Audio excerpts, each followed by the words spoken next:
형들, 오늘 결론부터 갈게.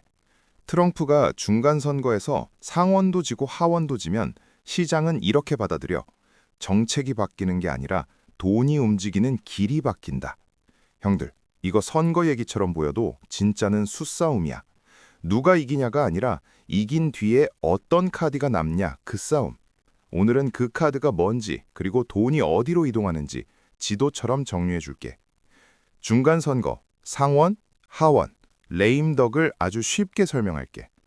먼저 중간 선거가 뭐냐? 미국 대통령 임기는 4년이잖아. 그 중간 딱 2년쯤 지났을 때 11월에 하는 선거가 있어. 그게 중간 선거야. 대통령을 다시 뽑는 게 아니라 국회 멤버를 다시 뽑는 선거야. 한마디로 대통령 중간 성적표야. 그럼 하원, 상원은 뭐가 다르냐? 아주 쉽게 정리할게. 하원은 지갑이야. 나라 돈을 어디에 쓸지 예산을 쥐고 있어. 하원을 잃으면 돈줄을 잡고 싸움이 커져. 상원은 사람 뽑는 문이야. 장관, 기관장, 판사 같은 중요한 사람을 통과시키는 문이야. 상원을 잃으면 사람 뽑는 속도가 느려질 수 있어. 자, 그럼 상원도 지고 하원도 지면 뭐가 되냐? 큰 법을 통과시키기가 확 어려워져. 그때 나오는 단어가 레임덕이야. 레임덕은 한 문장으로 말할게. 힘이 없는 게 아니라 말이 잘 안 먹히는 상태야. 국회가 반대니까 큰 법으로 성과를 내기가 어려워지거든. 그래서 시장은 이렇게 결론 내려. 오케이, 큰 법은 막히겠네. 그럼 대통령은 뭘로 성과를 만들까? 혼자서도 할 수 있는 카드로 우회하겠네. 이게 오늘 논리의 출발점이야. 그래서 왜 하필 관세, AI 규칙, 방산이냐? 여기서 논리가 딱 잡혀. 형들, 상하원을 다 잃으면 대통령이 아무것도 못하는 게 아니야. 대신 수단이 바뀌는 거야. 큰 법이 막히면 대통령은 보통 국회 도움 없이도 비교적 빨리 움직일 수 있는 카드로 간다. 그 카드가 딱 세 가지야. 첫째, 관세. 관세는 한 줄로 말하면 수입품에 추가 비용을 붙이는 카드야. 이건 무역에서 강하게 나간다는 신호를 바로 줄 수 있어. 그래서 선거에서 밀리면 관세 이슈가 더 커질 수 있어. 둘째, AI 규칙, AI 규제. 왜 갑자기 AI야? 이 질문이 나오는 게 정상인데 연결해 줄게. AI는 지금 기술 문제를 넘어 사회 문제로 같이 묶여 있어. 가짜 영상, 개인정보, 추천 알고리즘, AI 사고 책임 같은 것들. 이런 건 새 법이 없어도 정부 기관이 이 규칙 지켜 하면서 운영 규칙을 강화할 수 있어. 그래서 큰 법이 막히는 구간일수록 오히려 AI는 개발 경쟁만이 아니라 규칙 경쟁으로 더 부각될 수 있어. 셋째, 방산. 방산은 원래 구조가 단순해. 정부가 직접 돈을 내고 무기를 사는 시장이야. 안보 이슈는 정치가 꼬여도 늘 중심에 서기 때문에 선거 이후에도 방산은 계속 이슈가 되기 쉽다. 정리하면 이거야. 상하원 동시 패배한다? 그럼 큰 법 막히고 레임덕 가능성 높아져. 결국 대통령은 혼자 할 수 있는 카드로 우회하겠지. 그 우회 카드가 관세, AI 규칙, 방산이라서 이 세 개가 시장의 중심 이슈가 되는 거야.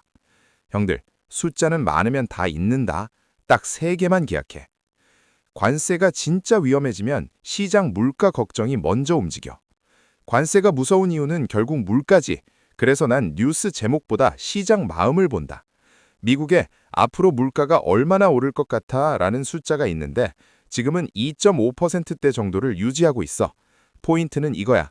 관세 공포가 진짜 커지면 이 숫자가 계속 올라가기 시작해. 232, 301은 뭐냐? 대통령이 관세를 꺼낼 수 있는 법적 버튼이야. 232나 301 같은 건 미국 법 조항 번호야. 쉽게 말하면 이런 의미야.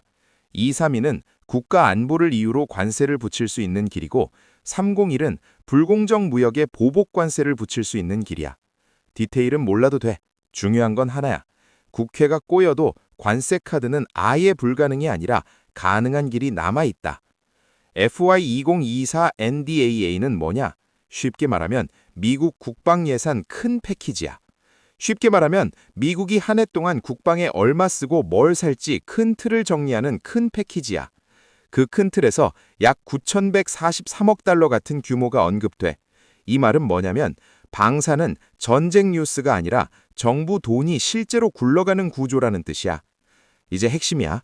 돈의 이동을 3층 지도로 쉽게 풀어줄게. 관세는 한 줄로 말하면 해외에서 들여오는 물건에 추가 비용을 붙이는 거야. 그럼 돈이 3층으로 갈라져. 1층은 바로 직격으로 맞는 곳이야. 수입 비중이 크면 원가가 바로 올라가서 먼저 맞아. 2층은 버티는 곳이야. 가격을 조금 올려도 사람들이 계속 사는 것, 브랜드 힘이 있는 것. 여긴 충격을 어느 정도 넘길 수 있어. 3층은 오히려 이기는 곳이야. 관세가 붙으면 기업들이 선택을 한다. 미국에서 만들까? 다른 나라로 바꿀까? 이때 돈은 대체 공급망으로 이동해. 공장 자동화, 산업 장비, 국방 공급망 같은 쪽이야. 여기서 핵심 한 줄. 관세의 승자는 관세 맞은 곳이 아니라 대체할 길이 있는 곳이 될 때가 많다. 리스크 체크도 하고 갈게.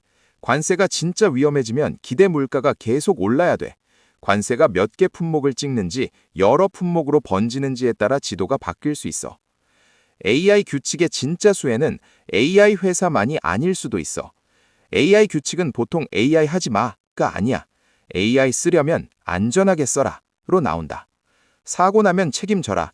기록 남겨라. 가짜 영상 막아라. 보안 갖춰라. 이게 커지면 돈이 어디로 가냐?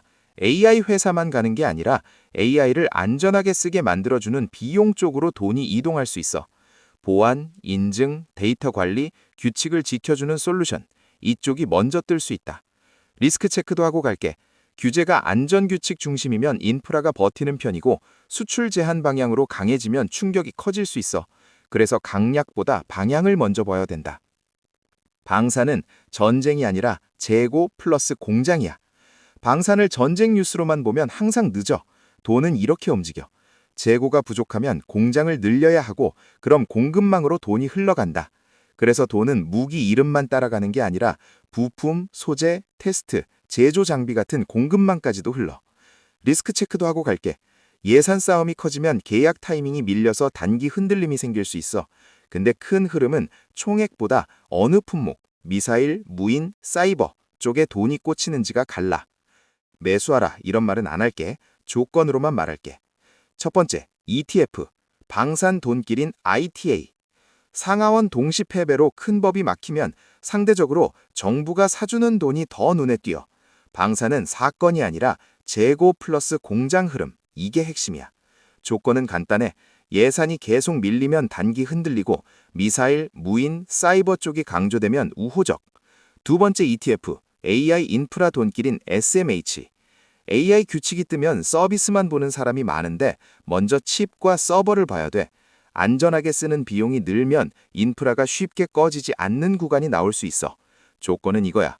관세가 반도체, 서버 부품까지 확산되면 변동성이 커질 수 있고 안전규칙 중심이면 상대적으로 버틴다. 대표 대형주, 엔비디아. 정치가 흔들릴수록 시장은 결국 AI 인프라 중심으로 다시 모이려는 습성이 있어. 그 중심에 엔비디아가 있어. 조건 3개만 기억해. 관세가 AI 서버 부품으로 확산되면 변동성이 커질 수 있고 규제가 수출 제한 방향으로 세게 가면 충격이 커질 수 있고 지정학이 터지면 좋은 기업도 먼저 맞아. 그래서 이런 장에선 분할, 현금 같은 단어가 같이 따라오는 거야. 형들, 오늘 영상 한 문장으로 끝낼게. 성공적인 투자는 뉴스 맞히는 게 아니라 구조와 수싸움을 미리 읽고 준비하는 거야. 중간선거에서 상하원을 다 잃으면 대통령은 큰 법으로 밀기 어렵고 혼자 할 수 있는 카드로 우회할 가능성이 커진다. 그게 관세, AI 규칙, 방산이다. 그래서 우리는 이렇게 준비해야 해. 관세는 3층 지도로 맞는 곳, 버티는 곳, 이기는 곳을 갈라보고 AI는 기술만이 아니라 안전 비용으로 돈이 이동하는지 보고 방사는 전쟁 뉴스가 아니라 재고 플러스 공장까지, 공급망까지 보자. 형들, 결국 게임은 이거야. 누가 이기냐가 아니라 이긴 뒤에 어떤 카드로 판을 끌고 가냐. 이걸 먼저 읽는 사람이 항상 한 발 앞서간다.